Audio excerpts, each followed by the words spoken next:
தமிழக வணக்கம் வெற்றி வணக்கம் கழகம் சகோதரா. இன்றைக்கு சட்டப்பேரவையில் பெரும்பான்மையை நிரூபித்துள்ளது. இது ஒருபுறம் இருக்க, சட்டசபை உள்ளாகவே அதிமுகவின் பிளவு என்பதும் எதிரொலிக்கிறது. நீங்கள் இதை எப்படி பார்க்குறீங்க?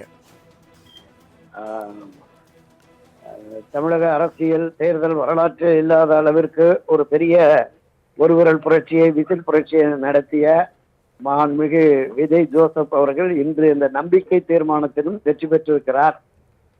144 பேர் ஆதரவு, 22 பேர் எதிர்ப்பு, ஒரு 5 பேர் நடுநிலை என்கிற தகவலை தெரிவித்த சட்டசபையின் சபாநாயகர் ஜே.சி.டி. பிரபா அவர்கள் இந்த அறிவிப்பை வெளியிட்டார். தீர்மானம் நிறைவேற்றப்பட்டதுங்கிற அறிவிப்பை வெளியிட்டிருக்கிறாரு. நீங்கள் குறிப்பிட்டது மாதிரி இந்த பேரவையில் இன்று நடைபெற்ற நிகழ்வு என்பது அண்ணா திராவிட முன்னேற்ற கழகத்தின் பொதுச் செயலாளரான எடப்பாடி பழனிசாமி 47 பேரும் இரட்டை இலை சின்னத்தில் வெற்றி பெற்றோம், இதில் பிளவு பிரிவை ஏற்படுத்தக்கூடாது என்கிற கோரிக்கையை பேரவையில் வைத்தார். ஆனால் எஸ்.பி. வேலுமணி எழுந்து பேசுகிற பொழுது அதற்கு ஆட்சேபம் தெரிவிக்கப்பட்டது. எடப்பாடி பழனிசாமி உட்பட அவருடைய ஆதரவாளர், அவர் சார்பான கிட்டத்தட்ட ஒரு 22 எம்எல்ஏக்கள் எழுந்து ஆட்சேப குரல் எழுப்பினார்கள். ஒரு அரசியல் கட்சிக்கு ஒருவர் என்கிற வீதம் பேசுகிற பொழுது எங்கள் கட்சியிலேயே இன்னொருவரை எப்படி பேச அனுமதிக்க முடியும் என்று குரல் எழுப்பினார்கள். அதற்கு பதிலளித்த பேரவைத் தலைவர் ஜே.சி.டி. பிரபாகரன், இது பேரவைத் தலைவனுடைய தனிப்பட்ட விருப்பம். நேற்றே அவர் பேரவைத் தலைவர், துணைத் தலைவர் தேர்தல் முடிந்தவுடனே பேசினார். இன்றும் பேசுவதற்கு அனுமதி கேட்டார். பேச அனுமதி கேட்பதற்கு நான் கொடுத்திருக்கிறேன் என்று தெரிவித்துவிட்டு எடப்பாடி பழனிசாமியை பார்த்து அவர் கேட்டார், நீங்கள் தான் எல்லோரும் ஒன்றாக இருக்கிறோம், 47 எம்எல்ஏக்களும் ஒன்றாக இருக்கிறோம் என்று சொன்னீர்கள், உங்களுடைய கட்சியிலேயே ஒருவரை பேசுவதற்கு நீங்கள் ஏன் ஆட்சேபம் தெரிவிக்கிறீர்கள் என்று கேட்டார்கள். ஆனால் தொடர்ந்து அந்த இடத்துல தான் வந்து பார்த்தீங்கன்னா, இப்போ ஒரு கட்சிக்கு ஒரு சட்டமன்ற குழு உறுப்பினர் இருப்பார், கொறடா இருப்பார் என்று நம்ம பார்க்க முடியும். ஒரே கட்சியில் 2 பேரும் பேச வைக்க முடியுமா? இல்ல, அதுதான் பேரவைத் தலைவர் விருப்பம். கடந்த காலங்களில் நடந்திருக்கு. எடப்பாடி பழனிசாமிக்கும் திரு ஓபிஎஸ் அவர்களுக்கும் பிரச்சனை வந்து ஓபிஎஸ் தனி அணியாக உரிமை மீட்பு குழு என்று செயல்பட்ட பொழுது அதிமுக சார்பாக அவரையும் பேச அனுமதித்தார்கள். அதே மாதிரி ஐயப்பன் அவருடைய ஆதரவு நிலைப்பாட்டில் இருந்த அவரை அனுமதித்திருக்கிறார்கள். பல்வேறு காலகட்டங்களில் காங்கிரஸ் கட்சியின் சார்பாக முன்வரிசை தலைவர்கள் பேசுவார்கள். ஆனால் அதிமுக ஆதரவு நிலையில் ஒரு 8-10 காங்கிரஸ் சார்ந்தார்கள், அவர்களை அழைப்பார்கள், அவர்கள் பேசுவார்கள். தேமுதிகவில் பார்த்தோம், தேமுதிகவில் ஒரு 10-12 எம்எல்ஏ அதிமுக ஆதரவு நிலைப்பாட்டில் வந்தபோது அதிகாரப்பூர்வமான தேமுதிக வேட்பாளரையும் அழைப்பார்கள்.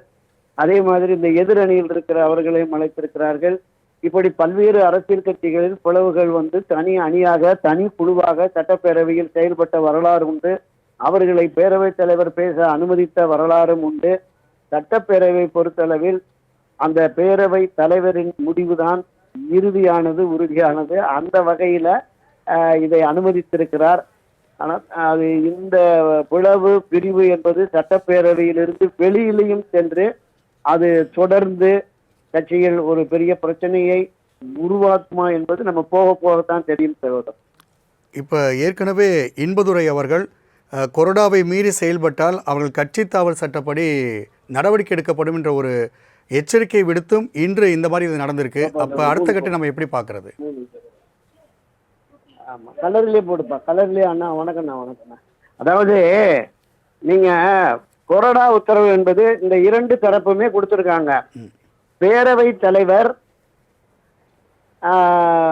அனுமதிக்கவில்லை, இத அங்கீகரிக்கல. ஒரு 2 பேர் வந்து எதிர்கட்சி தலைவர், எங்களுடைய சட்டமன்ற கட்சி தலைவர் இவர் தான், நாங்கள் இவரை தலைவராக தேர்ந்தெடுத்திருக்கோம், இவரை கொறடாவாக துணைத் தலைவர் தேர்ந்தெடுக்கிறோம் என்று எடப்பாடி பழனிசாமி தரப்பும் தெரிவித்திருக்கிறது. எஸ்.பி. வேலுமணி தரப்பிலையும் அவர்களும் தெரிவித்திருக்கிறார்கள். நாங்கள் வந்து அதிமுக சட்டமன்ற குழு தலைவராக வேலுமணியை தேர்ந்தெடுத்தோம், துணைத் தலைவர் கொறடாவை தேர்ந்தெடுத்தோம் என்பது இது 2யுமே ஒப்புக்கொள்ளவில்லை. பேரவை தலைவர் இந்த பிரச்சனையவே எடுத்து அவர் அங்கீகரித்த பிறகுதான் கொறடா உத்தரவு வரும். அதற்கு முன்னதாக கொறடா உத்தரவு வருவதற்கான வாய்ப்பு இல்லை. இல்லை, இந்த இப்போ பேரவை நேற்றைய தினம் முதலமைச்சர் போய் எஸ்பி வேலுமணி அவர்கள் சார்ந்த எம்எல்ஏக்களை போய் நம்ம பார்க்குறாரு இல்லையா? இப்போ அதிமுகன்னு சொல்லும்போது பொதுச் செயலாளர் எடப்பாடி பழனிசாமி தான் இருக்கும்போது இப்போ இருக்கக்கூடிய முதலமைச்சரே போய் அந்த அணியினை பார்க்கக்கூடியதை நம்ம எப்படி புரிஞ்சுக்கிறது? இல்ல, அவரு இப்ப நம்பிக்கை தீர்மானம் கோரி நாளைக்கு வருதுங்கிற தெரியல, தங்களுக்கு ஆதரவு தெரிவிக்கிற அனைவரையும் சந்தித்து பேசுவது என்பது அவருக்கான தனி உரிமை. முதலமைச்சரை பொறுத்தளவுல அவர் அதிமுகவுல ஒரு பிளவு பிரச்சனை உருவாகி இருக்கிற நிலையில் இது சந்திப்பது முறையா என்று எடப்பாடி பழனிசாமி தரப்புல குரல் எழுப்புகிறார்கள்.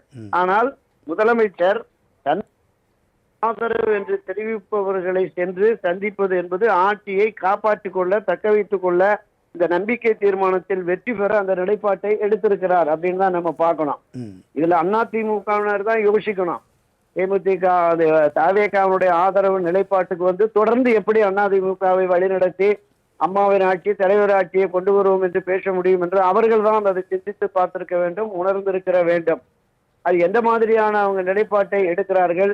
தாவேகா ஆட்சிக்கு நிபந்தனையற்ற வெளியில் இருந்து ஆதரவா, அல்லது தாவேகாவோடு இணைந்து கூட்டணி ஆட்சியா ஒரு 5-6 அமைச்சர்களை பெற்று ஆட்சியில் பங்கேற்கிறார்களா அப்படிங்கிறதெல்லாம் போக போக நமக்கு தெரியும். ஸோ அப்படி ஒரு நிலைப்பாட்டுக்கு அதிமுக எதிர்காலமும் மோசமாகிவிடும். தொடர் தோல்வியை திரு எடப்பாடி பழனிசாமி தந்திருக்கிறார். எடப்பாடி பழனிசாமியை தவிர்த்து மீண்டும் ஒரு புதிய பொதுக்குழு செயற்குழு கூட்டு ஒரு புதிய தலைமை பொறுப்புக்கு ஒருவரை தேர்ந்தெடுத்து கட்சியை காப்பாற்ற வேண்டும் என்கிற முன்முயற்சியை எடுக்க போகிறார்களா, அல்லது இந்த 5 ஆண்டுகள் தேமுதிக தாவேகா அமைச்சரவையில இடம்பெற்று கட்சியை எப்படி எந்த திசை வழியில் கொண்டு செல்ல போகிறார்கள் என்பது பெரிய கேள்விக்குறியாக தான் இருக்கிறது சகோதரா. தொலைபேசி வாயிலும் உங்களுடைய கருத்துக்களை பதிவு செய்வதற்கு நன்றி திரு துரை கருணா. நன்றி சகோதரா.